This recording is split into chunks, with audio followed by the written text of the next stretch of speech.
Guys, you complain you don't like the ads? I hear you. You want to be able to talk to us? I hear you. That's why you got to join us on the Pete and Sebastian Patreon channel for Loose Ends, okay? Sign up, $5 a month. You get 4 episodes of the cast commercial free, plus a 5th bonus that no one else gets. And you get every Tuesday Loose Ends, which is me hosting a live show on our Patreon channel.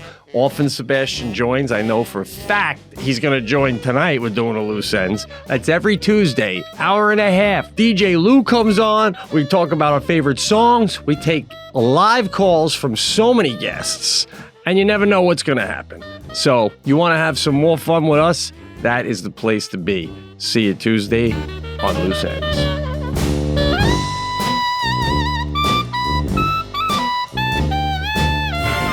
Thanks to Seed for sponsoring this episode. Guys, do you feel like every health recommendation is complicated, hard to stick to, and expensive? How do you feel when your digestion is off? Seed's DS-01 is a 2-in-1 probiotic and prebiotic that promotes benefits in and beyond your gut.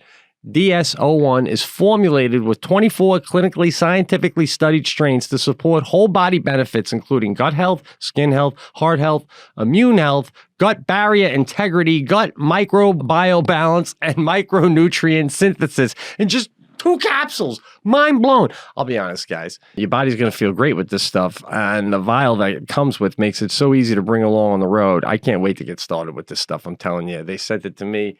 Here we go. Let's go. Great gut health for less than $2 a day by going to seed.com/thecast and use the code 25thecast to get 25% off your first month. That's 25% off your first month of Seed's DS-01 Daily Symbiotic at seed.com/thecast. Code 25thecast. This is the Pete and Sebastian Show with Pete Correale and Sebastian Maniscalco.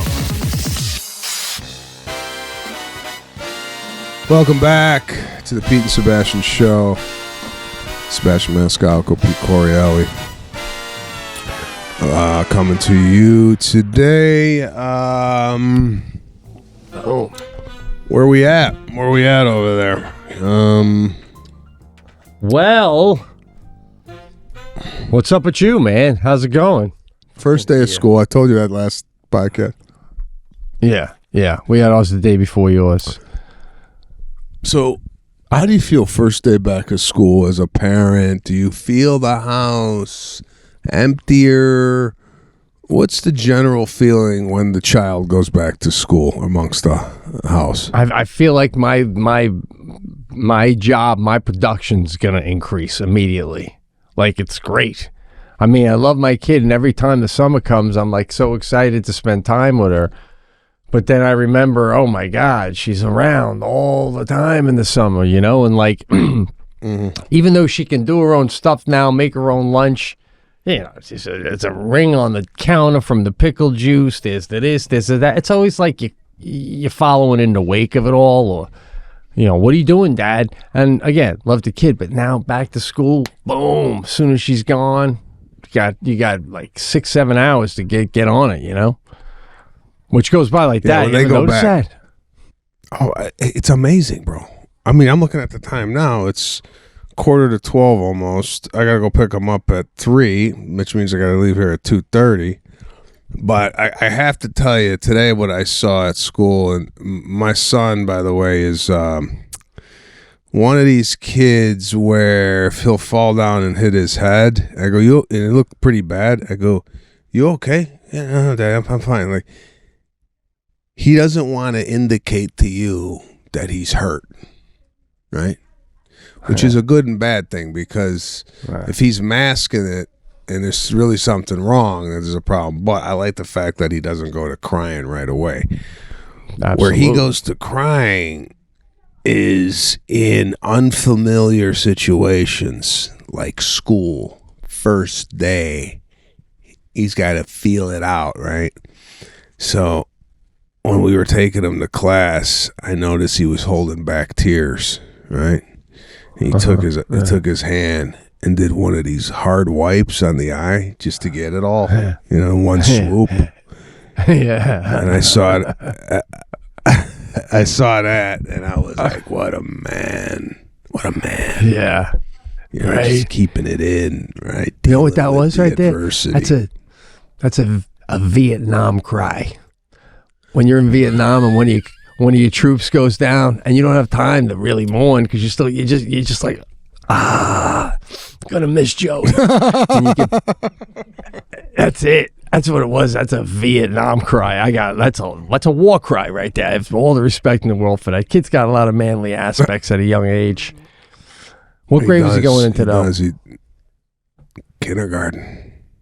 Oh, wow. So it's like all happening for the first time, really.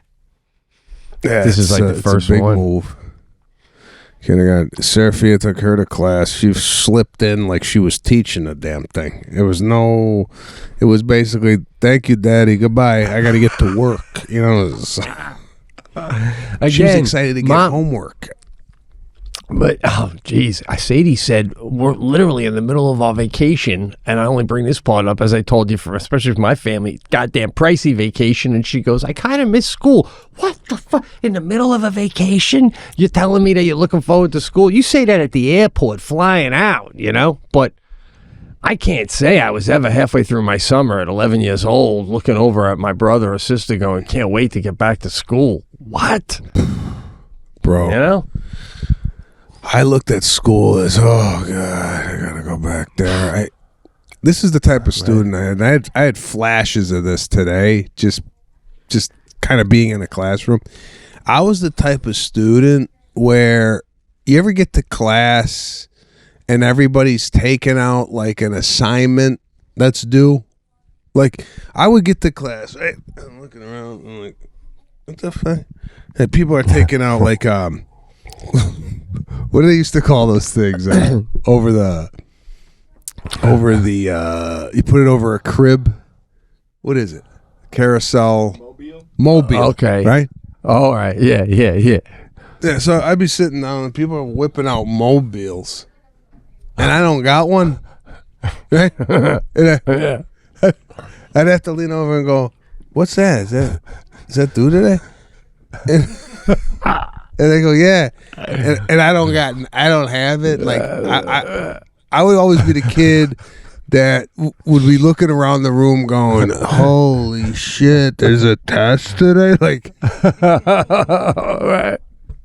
Shit, man. Were you piped in at any of that stuff?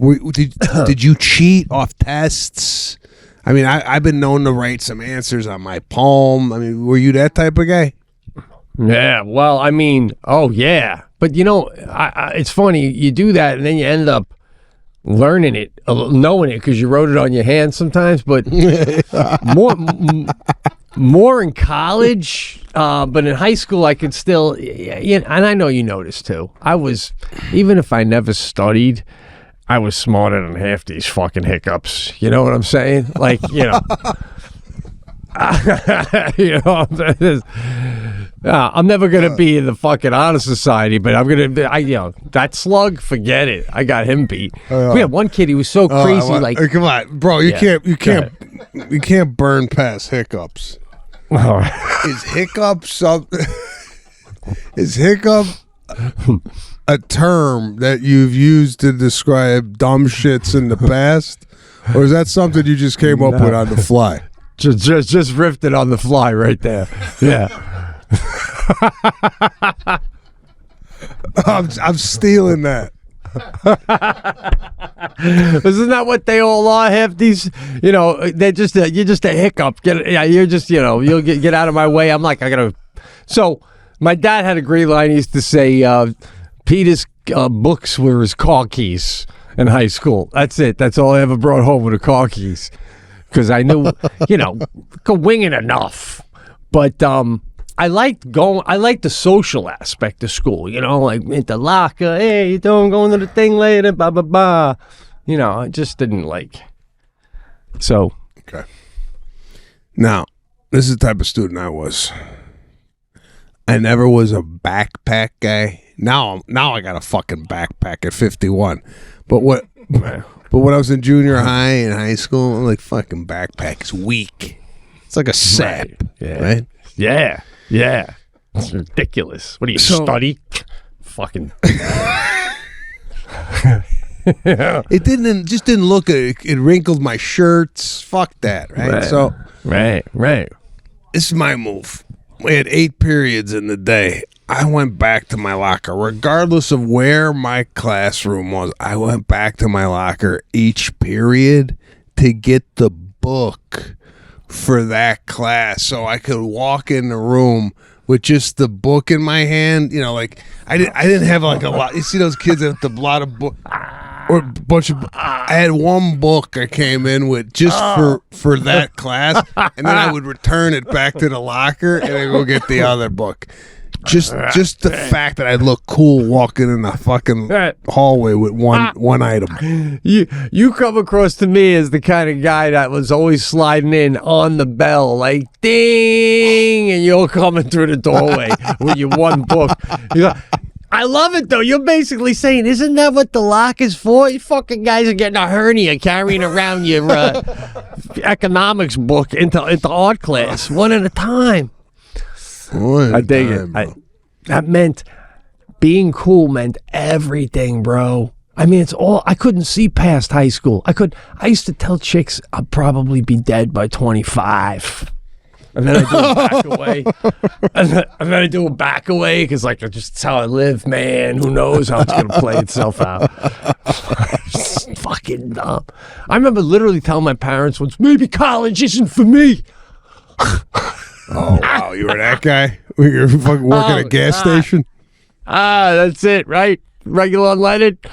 Oh, shit. But I tell you, yeah. So, you just can't see past it all. I mean, thanks to Seed for sponsoring this episode. Listen, I have some friends out in LA already on this stuff, and they keep telling me, get in on it, and they feel great. The recommendations are coming in left and right. And let's be honest, how often do people give you things to do to help your health, and it's expensive or complicated? Is your digestion off? If it is, Seed's DS-01 is a 2-in-1 probiotic and prebiotic that promotes benefits in and beyond your gut as well. DS-01 is formulated with 24 clinically and scientifically studied strains to support whole body benefits, man. The whole thing, toe to head, including gut health, skin health, heart health, immune health, gut barrier integrity, gut microbial balance, and micronutrient synthesis. You ready for this? In just 2 capsules that you can take whenever you want to take them in that day. I'll be honest, guys. Seed is going to make you feel great. It's going to help support healthy gut health. Your body is going to feel great using this stuff. And the vial that it comes with makes it so easy to bring along on the road. If you're working and you want to have it with your lunch, you just bring the vial. So go get great gut health for less than $2 a day. Less than $2 a day, man. That's less than a cup of coffee by going to seed.com/thecast and use the code, all one thing here, number 25thecast. That's 25thecast to get 25% off your first month. That's 25% off your first month of Seed's DS-01 Daily Symbiotic at seed.com/thecast. Code 25thecast.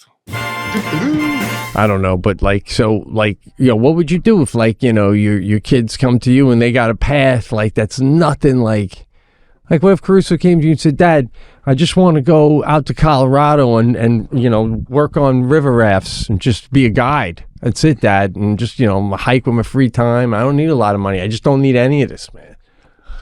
I'd say, who told you that was a good idea? And is that when Lana's backing out of the doorway? Because I see Lana telling him, fulfill your dreams, man. Fulfill your dreams. So. No, listen. There's going to be a certain amount of guidance and influence that I'm going to have on my kids. Ultimately, yeah, you want the kid to be happy regardless of what he's doing. That's like the parent thing to say, right? As long as he's happy. Eh? Right. Nah. Right.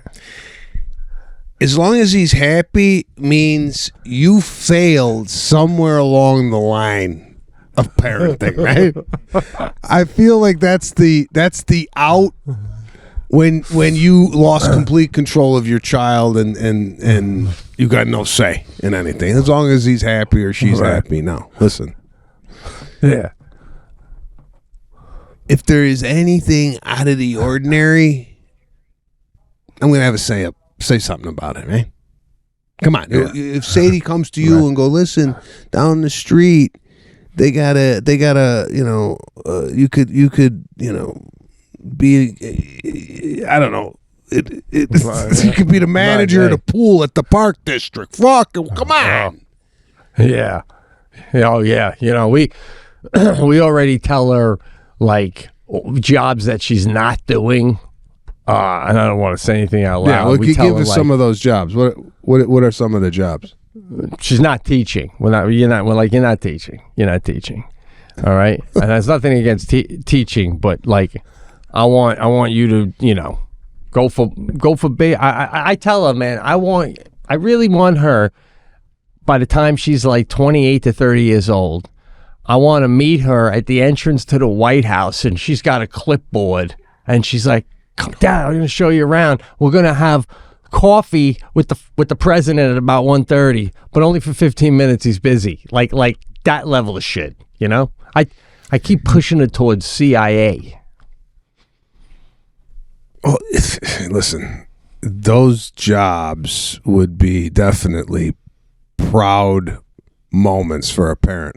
Walking into the White House with your child. But so would teacher.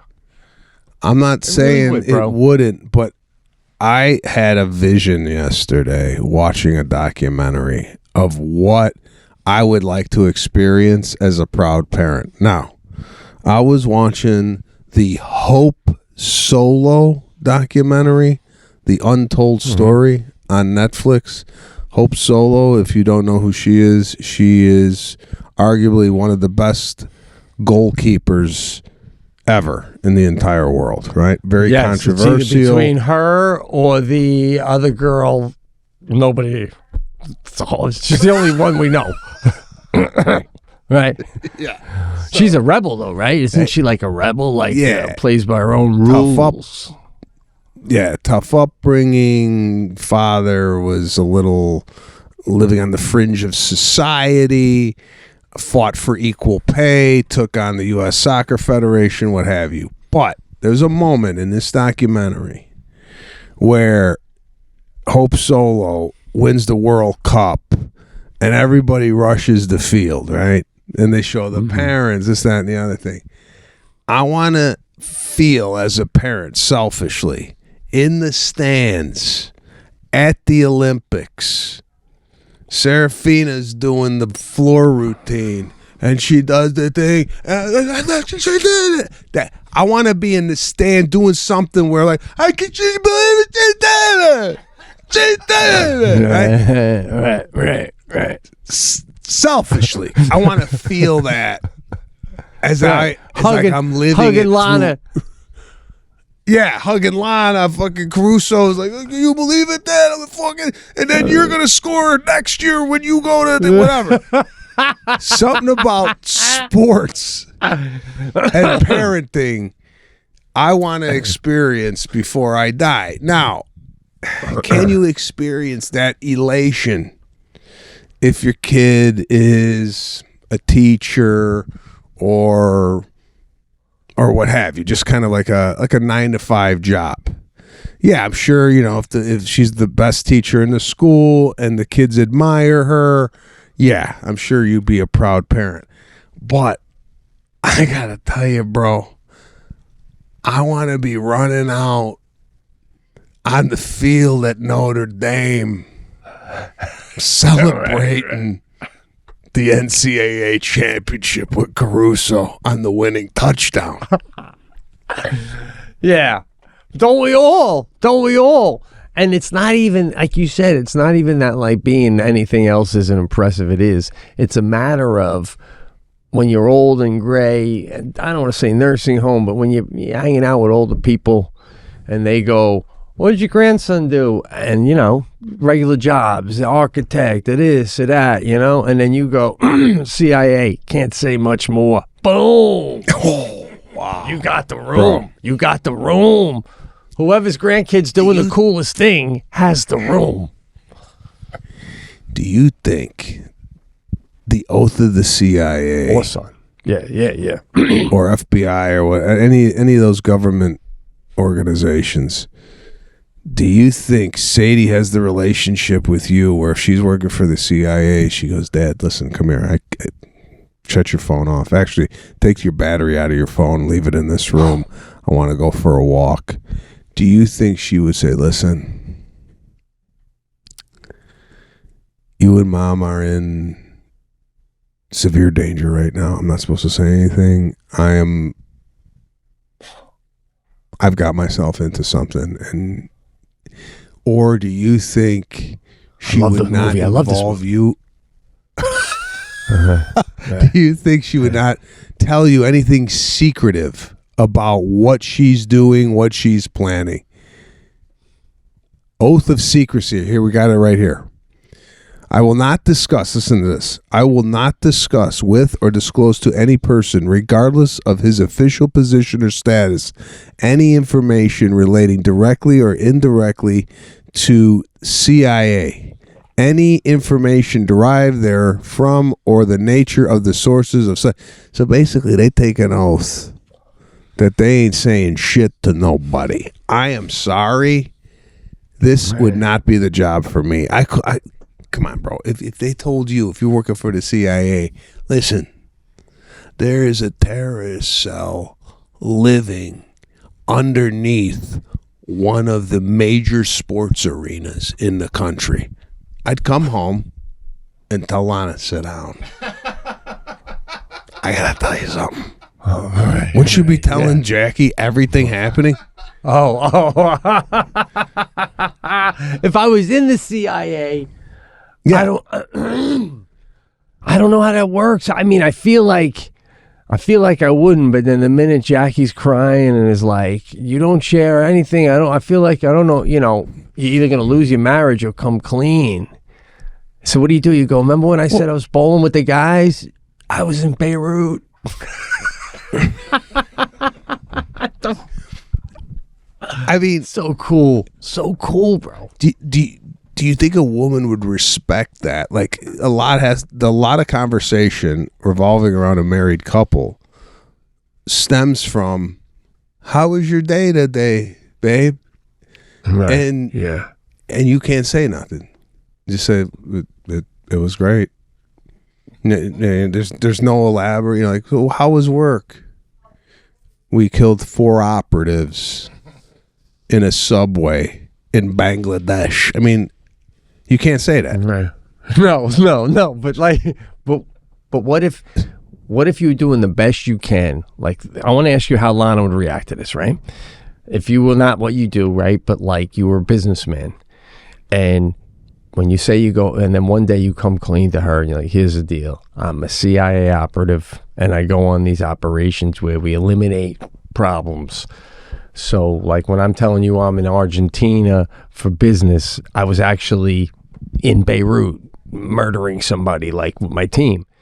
But most of what you talk to her about, you're not lying, because I don't get into my business in Argentina because you tell her it's boring. So most of the way, but like you go, remember when I said I was in Argentina and I had a bad espresso in the lobby? That really did happen, but I was in Beirut and that was before I assassinated the guy.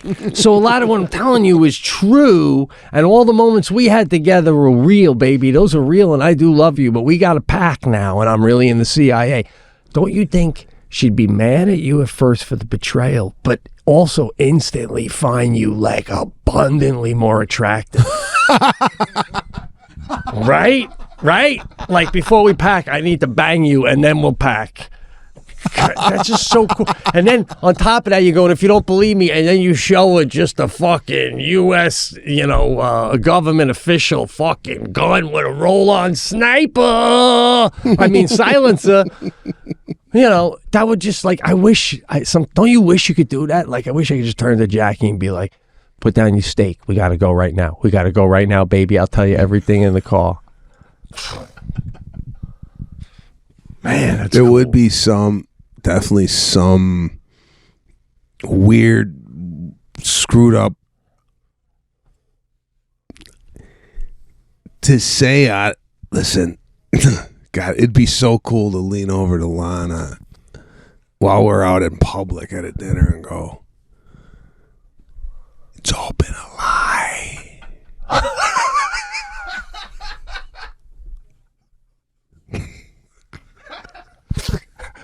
But in a good way, like you're saying. Right.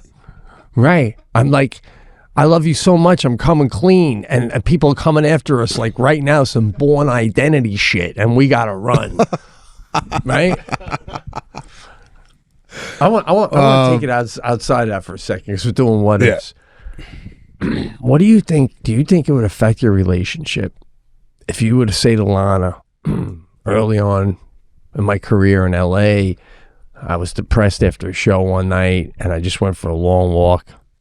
I was down in back alley and this guy tried to mug me, but it was a casual mug. He asked me for money and I was so mad. I just fucking laid him out and I just couldn't stop hitting him. And I murdered a man in 1994. I murdered a guy. I could even show you the fucking newspaper clipping. Unsolved murder. Do you think she'd like, okay, well, are we still going to dinner with the Reynolds this weekend? Like, do you think anything would change if you told her you murdered somebody? I think Lana would ask, like Lana's always given me the benefit of doubt, whoever the benefit of the doubt. She would go, well, did your punch murder him or did he like fall afterwards and then die? Like she would try and like make it more of like, I don't think that's a good question. You're like, no, my punch didn't murder him. But then I strangled him till he couldn't breathe. And I'm pretty sure that's what did it in. But I had gloves on, and I burnt the gloves. So, I just want to tell you everything, baby. Do you think Jackie would absorb that story, or she turn you in? Oh God, she wouldn't turn me in. No way. I could murder somebody now right in front of her, and she wouldn't turn me in. She's my ride for life, or whatever they say, right? Yeah. Vice versa. Here. What about that, bro? Okay, what if Jackie goes, Pete, listen, I've been living with this for too long. I gotta unleash get in the car. You and Jackie go to her parents' house. And in the backyard, she goes in. I had a guy I was dating. He got fresh with me. And I fucking hit him in the head. And my parents, I called my parents and they helped me bury his body in the backyard. Now, it's Jackie and the parents that know. Right. And there's a body in the backyard. What's your take? Maybe this is why we're fucking 187. We should be 10 after this episode. Well, they actually have her parents' property. There's one area that my father-in-law always just tells us, technically they can put a road right through there. That's not our property. That's city property. And through the years, they always talked about making that a road, but they never do. And Jackie's like, we got to move the body because they're finally going to make that a road. And when they start to pave it and they dig it up, they're going to see the body and I'm going to be in trouble. Would you help Lana dig up a dead body of an ex-boyfriend and relocate it? Whoa. Love. That's love. Guy, I love Goodfellas so much, I almost want to do that. Like, in a suit. With a shovel, and then we all go out for fucking to a diner late night and joke about it.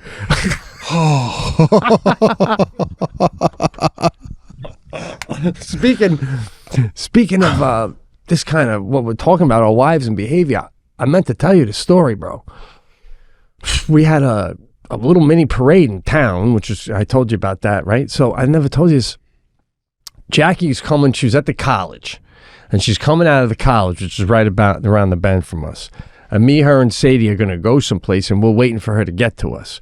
So she calls and goes, just go in the other car. I guess I'll meet you there. I can't go. They're blocking me in. And she's saying it loud so whoever's there can hear. I'm like, what are you talking about? Where are you? And then she's like, I'm in the road, and the university campus police are blocking the road on our block, and they won't let me down the block. Because the parade kind of started where we live. It's a tiny little bullshit parade. I go to parade's been over for 20 minutes. I just pulled out of our house with the other car. I go, people are driving all over. She goes, I know, I can see them, but he won't let me go. And I kind of got what's going on here. He didn't let Jackie go right away. And then Jackie like he got annoyed with her behavior. So now he's like, now you're waiting, right? So, and again, my wife has all the respect in the world for law enforcement. We're all there. And it's not that she doesn't respect campus police, but they're off campus. And she's watching cars go. And so she tells me, so now I'm like, what the fuck? And it's right down the block from me. So now I walk down the block with Sadie. I'm like, what's going on? I like to see what's going on. And I see the flashing lights and I see what's, already I'm having a little bit of white trash cops, like, because here comes the husband. What's going on? What's going on? Oh, right? Oh God. I see this ending with fucking you vibrating on the ground. Well, it did get to the point where I walk over and I'm like, guys, what's going on? Everyone's going. And they go, oh, well, I'll tell you what's going on, sir. We were going to let her go in a moment, but then she tried to go and she blocked everything now. And I know Jackie can get a little annoyed like me too. So I go, okay, but can she go now? And they go, we're waiting to hear from Fredonia police. They told us to hold everybody off and we're waiting till they, and I'm like, guys, there's here's where Jackie stopped, and then here's a driveway, and cars are pulling out going. I go, they're going right there. Just let her go around. And then one of them goes like this to me, come over here, can I talk to you over here? And I know he's being calm and stuff, but you get so annoyed in the moment. You're like I'm a grown man. I don't do the finger. Someone calls me over to talk. No one does that to me. Nobody does it. My dad's dead. This is when I hear. And 2 police officers had to restrain the man, right? Bro, this is when I'm on the side of the police where we're going, oh, we had a fucking asshole who thinks he's 52 years old, whatever. He don't take commands from another man. Police officer waves me over. I come at attention. Yes, officer. Yes. First of all, I don't even, this is the difference between you and I. What? Lana would call me like, they're not letting me go. I go, well, what the fuck did you do that he stopped you? Right. Well, I did do that when I got down there. I go, Jack, calm down. You obviously came out, but again, I have all that same respect for law enforcement, 100%, bro. I would never mess with a cop or anything like that. This is campus police, off campus, even on campus.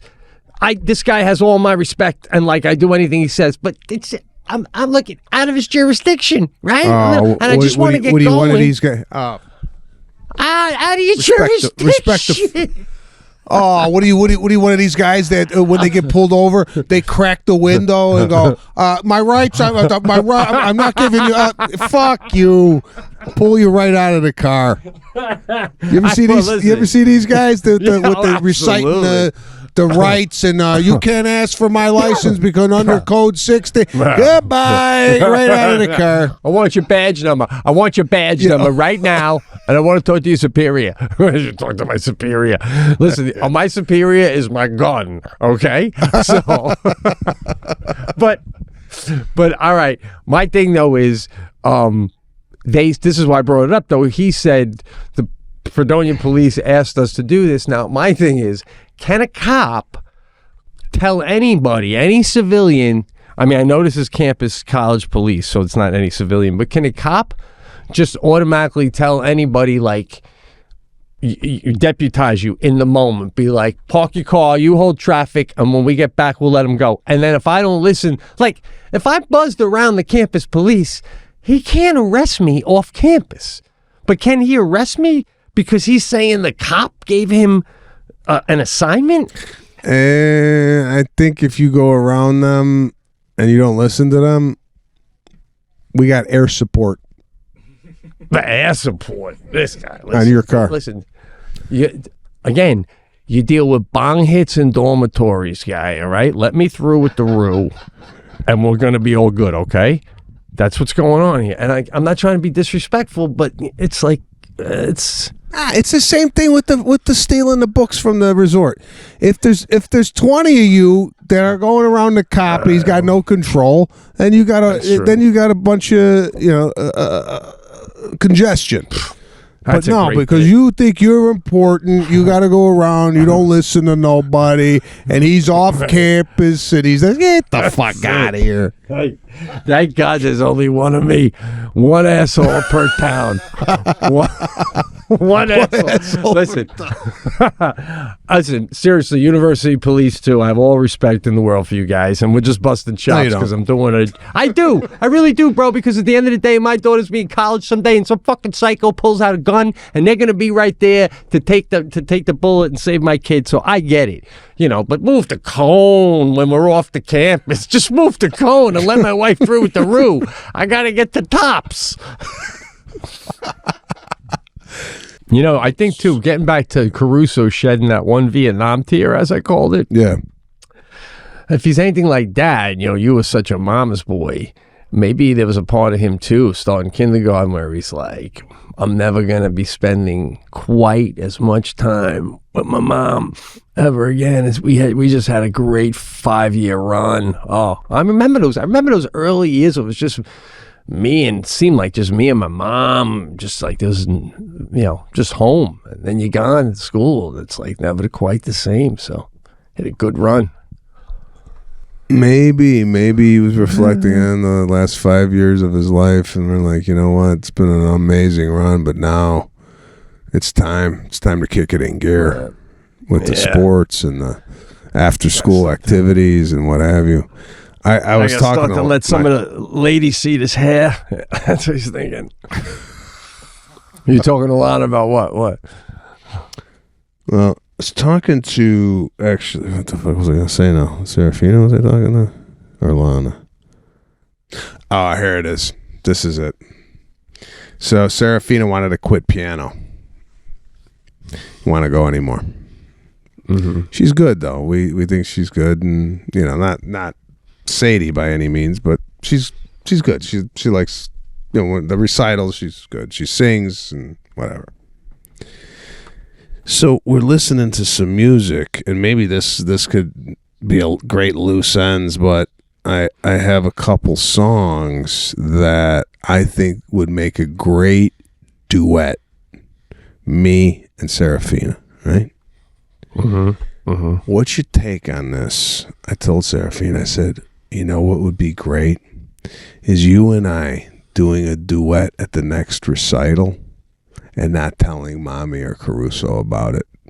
So when she goes up to do the recital, her and I go up and we sing this song by Rihanna called Stay. Could you bring this up? Oh, God. Love that tune. And the piano seems doable on that. I try to get Sadie to play that one. Okay.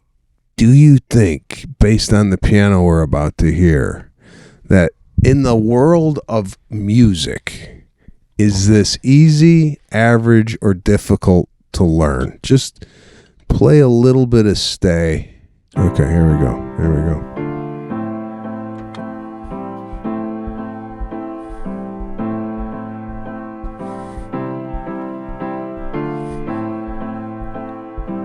Just pause it 1 second. Just based on that, yeah. You think that's hard? That's hard? No, if you play piano, that's not too hard. No, like Sadie was picking that up for you and I. For you and I. Oh yeah, no, we couldn't. I thought I could. I don't even know which notes to hit. I can do the dun dun dun dun dun. Well, like I if you were taught this, do you think you could pick it up? Just that, yes. If that's all my goal was just to do that, yes. If you gave me like a couple days, I'm sure I could just like, yeah. Yeah, okay. All right, let's play a little bit more. All along it was a fever. Now, there's the problem, though. What's the problem? You can give me a lifetime, and I'm never going to sound like her. Oh, no way. I mean, I'm not saying... I'm She's saying this incredible. is Serafina. This is Serafina's part. Okay, now, bro, I love that I'm song. saying, and I don't know if this is selfish on my part, which it's not coming from being the star of the show or anything like that. It's not like this is her moment. I want her to have her own moments. right? Okay. Daddy doesn't have to be involved in the duet, and it's like what the fuck? This guy can't get enough attention, Okay. I don't want it to be sounding. that guy. It's sounding like that so far. Guy's got 5 shows at the Garden coming up. He's trying to smooch in on a duet with his daughter.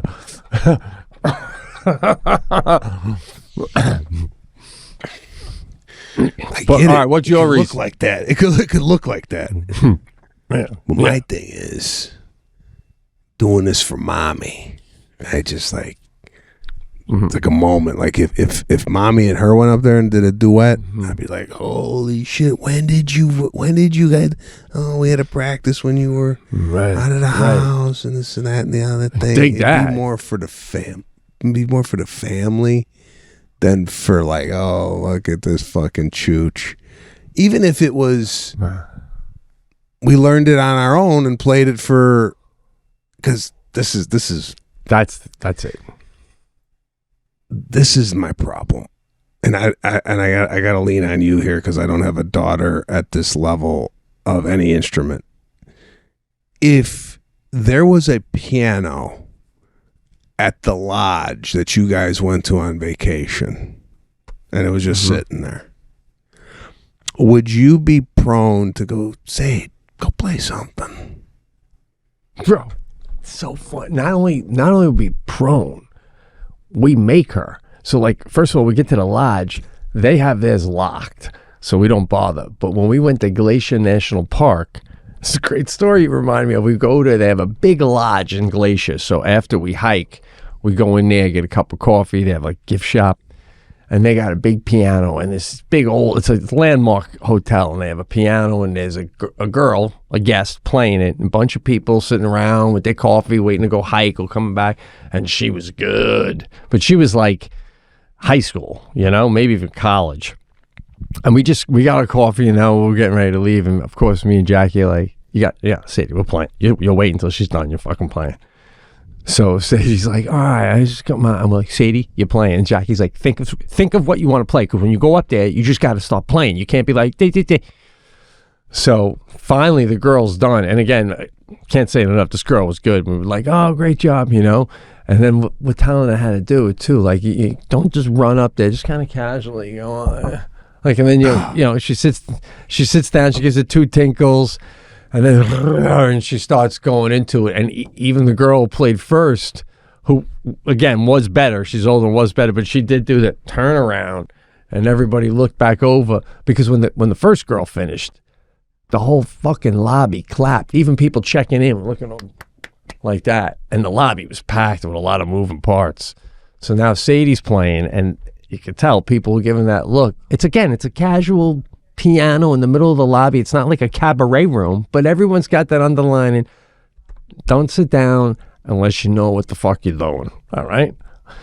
So Sadie went down and she tickled them nice, and then she got the big applause, and you smile and you walk out. It's your way of saying, like, my kid's wicked smart too. She can play the piano, And that's why, if nothing else, keep her playing just for that. Because anywhere you are, you're in a shopping somewhere and they got a little piano, your kid sits down and da-da-da-da-da, you're like, boom, smart, thank you. That is, again, one of those proud moments, like running out on the field at Notre Dame cheering because your son just threw the winning touchdown. That is a moment where if Serafina played piano at a lodge in front of strangers, I would sit there beaming with pride as she played. And I'm trying to tell her, I go, I wish I had this ability to sit down at an instrument unknowingly or whatever, just walk over.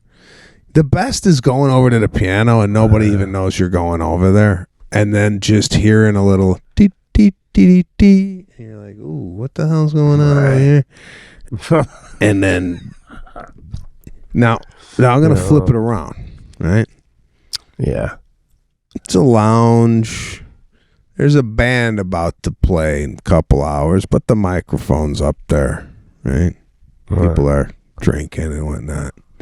If you went up and said, "What's going on, guys? How you doing? What's going on?" It's funny on the way in, right? The airplane is doing. Can you do stand-up comedy unannounced and it be received as, "Oh my God, we're getting a stand-up show from this guy," Right. or Wow. "What the fuck is this? I'm eating my peanuts." You can, because they all know you. If I did, there may be a couple go, "I think that's the comedian," but other ones will be like, "What? Who the fuck is this guy?" You know, and then it'll take a few minutes, and someone may go, "Oh, he's funny." But if they did know me, and if they know you, then hell yeah, I think that would be cool. I don't know why I'm using this guy as an example, but if I'm like at a fair or something and all of a sudden Dice is there with his wife or something, he grabs the mic. "Hey, am I the only one fucking dying with this here?" I'm like, that's so funny. But Okay, but take the notoriety out of it. If there's a guy who's 25 years old that's doing comedy for 5 years and gets up on the microphone randomly and starts telling jokes, does the manager come over and go, "Excuse me, what are you doing?" "I'm gonna tell some jokes." Get the fuck down. I think why they is would think you're a lunatic. But why is a kid playing the piano at a major hotel property just accepted? Right. But you start telling jokes and all of a sudden it's like, get security in here. This guy. Right. I mean, what if you had a hotel and you had a mic stand in the lobby with a note saying, "Got something funny to say? Feel free to share it with the lobby," or something. Oh my God.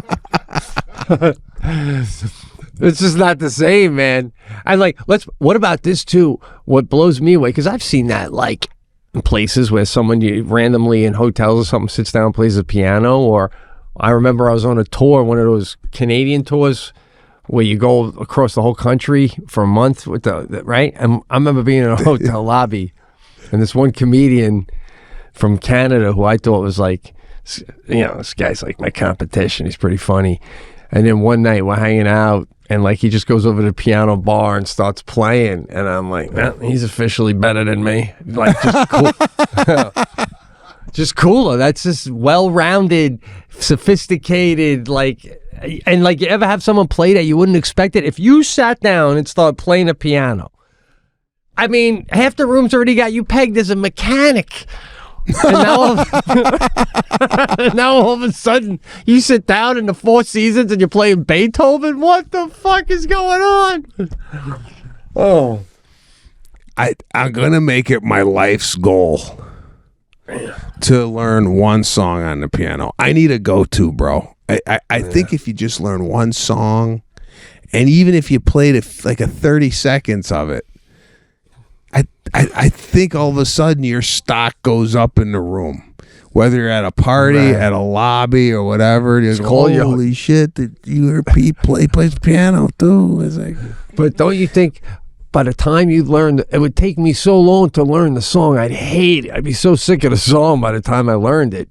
But it would be your hotel lobby song. That's a good thing for every man to have, the ability to play one good song on the piano. what song is that song? Is it a Billy Joel song? Is it a Stevie Wonder song? What I know one. What's yours? I think I would Tickle the Ivories. It's a woman who sings it too, but I would hit him with geez, her name is eluding me right now, but the song is At Last. Oh yeah. My love has come around. Oh yeah. My lonely days are over. Oh my God. Wives would be sliding away from the husbands just to come over to sit next to me on the piano bench. I'd have to look at men going, "Don't worry, it's the only one I know. I'm not going to steal your wife." Etta James. Beautiful. What would yours be, bro? I like the way this song, and it's the song is actually named Caruso by Andrea Okay, all right, it's fine. But just keep in mind, it's got to be mine I could belt out at a wedding or a hotel lobby, all right? So, I mean, Okay, well, bro. I thought you were getting worried you're doing a dedication to your son. You want your one song to be able to, it's like a pair of pants that you can wear everywhere. Listen to this, bro. When this starts, and you have to get the beginning on this. Okay, here we go.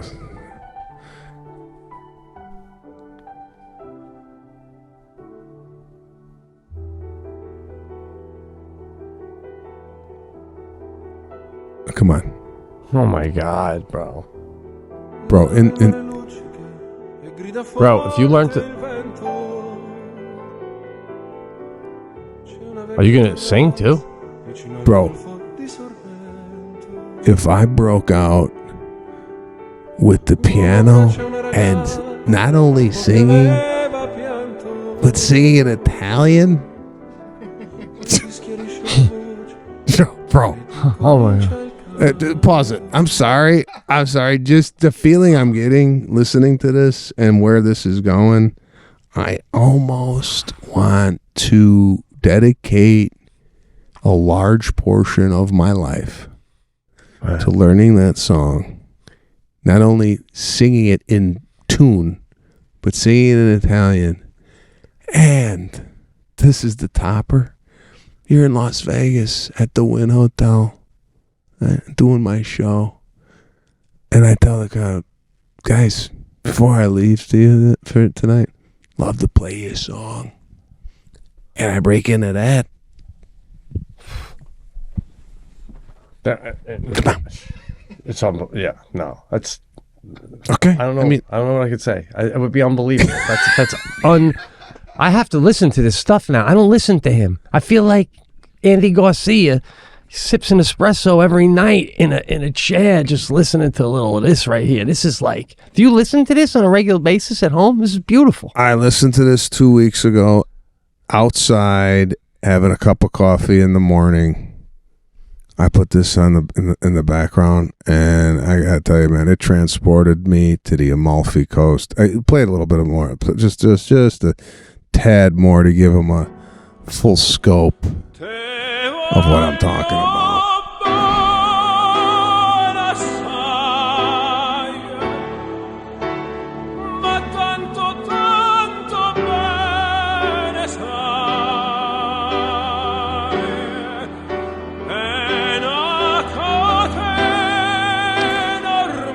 Okay, pause it, bro.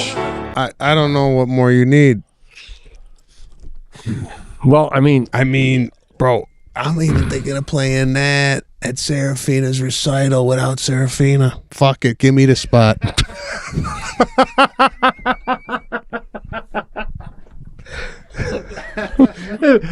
Thank God you can't pay to be able to play a piano, because you probably cough up $1 million.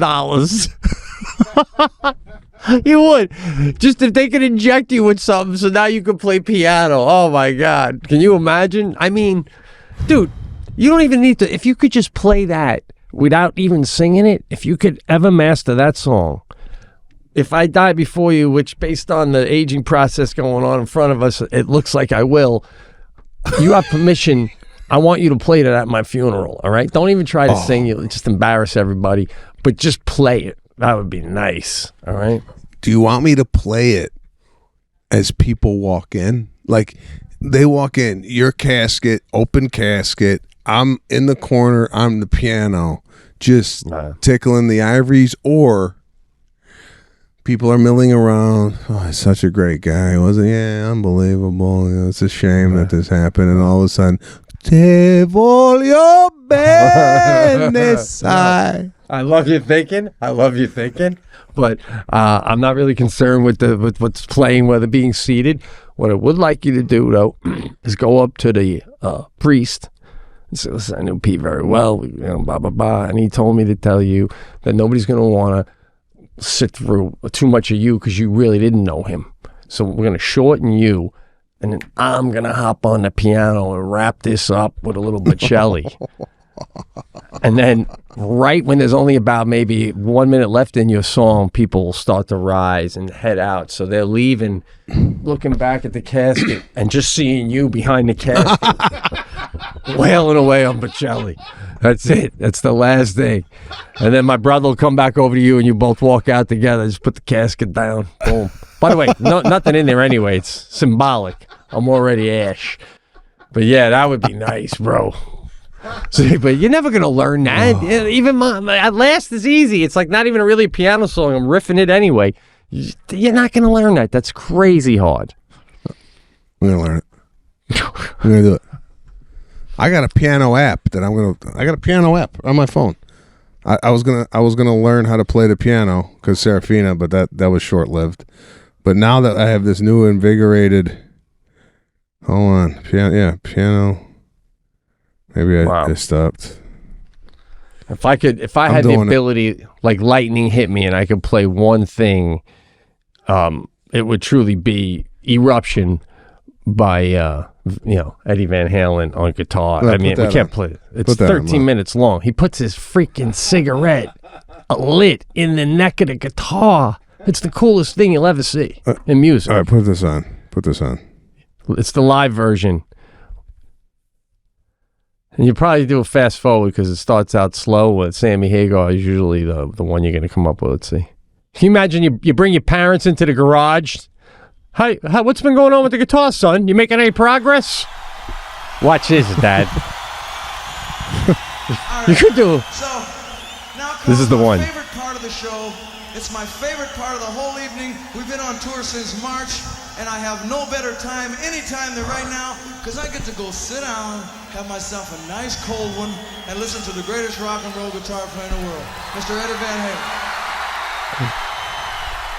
This is just insane.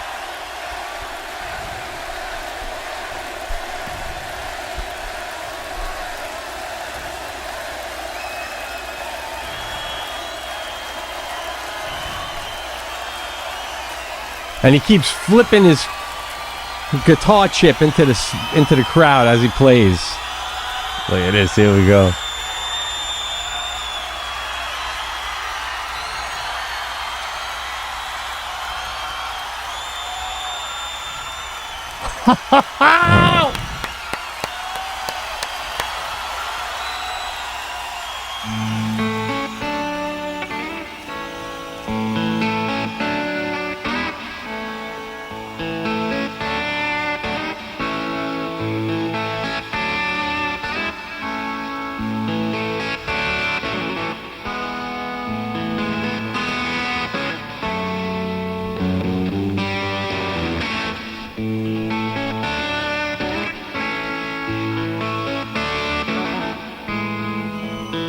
Okay, pause it. You can fast forward it. It picks up. I mean, it's just the start.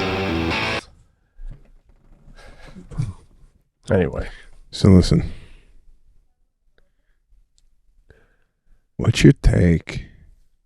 What's more impressive? Guitar or piano? Oh, man. It's tough. It's really tough.